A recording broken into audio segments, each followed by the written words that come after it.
America में Donald Trump की सरकार आने पर भारत को फायदा या नुकसान, जाने ट्रंप का रुख क्या कहता है। अमेरिका में राष्ट्रपति चुनाव का काउंटडाउन तकरीबन खत्म होने वाला है। रिपब्लिकन कैंडिडेट डोनाल्ड ट्रंप और डेमोक्रेट उम्मीदवार कमला हैरिस के बीच कड़ा मुकाबला है। अगर ट्रंप अमेरिकी राष्ट्रपति बनते हैं तो इसका भारत पर भी असर पड़ना तय है।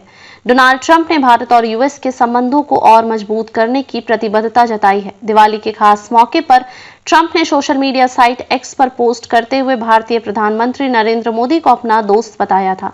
साथ ही अपनी सरकार आने पर दोनों देशों के बीच की साझेदारी को और आगे बढ़ाने का वादा किया है।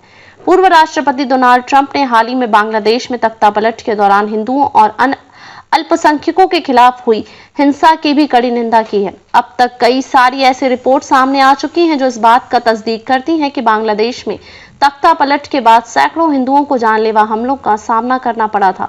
अमेरिका के पूर्व राष्ट्रपति डोनाल्ड ट्रंप और प्रधानमंत्री नरेंद्र मोदी के बीच की केमिस्ट्री भी खूब चर्चा में रही है। दोनों नेताओं के बीच घनिष्ठ संबंध की बानगी कई हाई प्रोफाइल कार्यक्रमों में दिख चुकी है। 2019 में टेक्सास में हाउडी मोदी रैली में यह नजर आया था, जहां ट्रंप ने लगभग 50,000 लोगों के सामने प्रधानमंत्री नरेंद्र मोदी की मेजबानी की थी।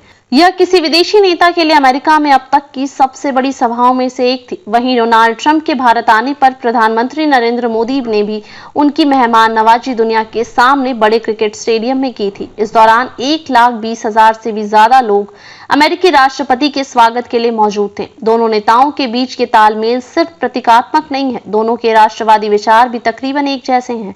प्रधानमंत्री नरेंद्र मोदी का इंडिया फर्स्ट विजन और डोनाल्ड ट्रंप की अमेरिका फर्स्ट नीति काफी मिलते जुलते हैं, जिसमें दोनों नेता घरेलू विकास, आर्थिक राष्ट्रवाद और राष्ट्रीय सीमाओं की सुरक्षा पर जोर देते हैं। इकोनॉमिक और ट्रेड पॉलिसीज डोनाल्ड ट्रंप के नेतृत्व वाला प्रशासन साफ तौर पर अमेरिका केंद्रित ट्रेड पॉलिसीज पर ही जोर देगा। साथ ही भारत पर व्यापार बाधाओं को कम करने और टैरिफ का सामना करने का दबाव डालेगा।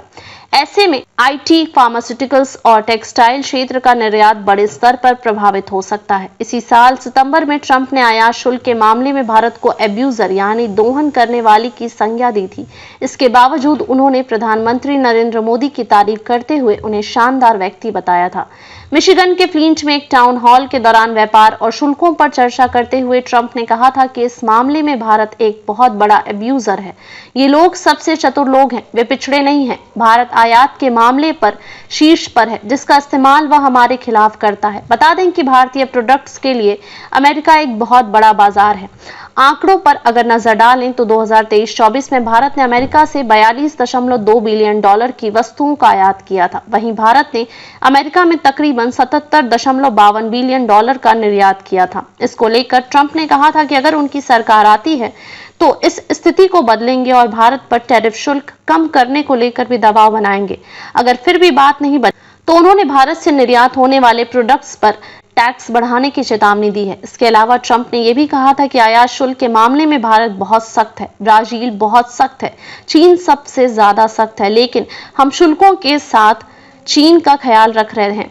ऐसे में अगर ट्रंप प्रशासन अमेरिकी कंपनियों को अपनी सप्लाई चेन नहीं और ले जाने और चीन पर निर्भरता कम करने को प्रोत्साहित करता है तो यह भारत के पक्ष में काम कर सकता है। ऐसे में भारत अनुकूल नीतियों के साथ अधिक अमेरिकी कंपनियों को आकर्षित कर सकता है, जिससे आर्थिक संभावनाओं को बढ़ावा मिलेगा। हालांकि ट्रंप प्रशासन भारत का टैरिफ शुल्क कम करने को लेकर भी दबाव बना सकता है।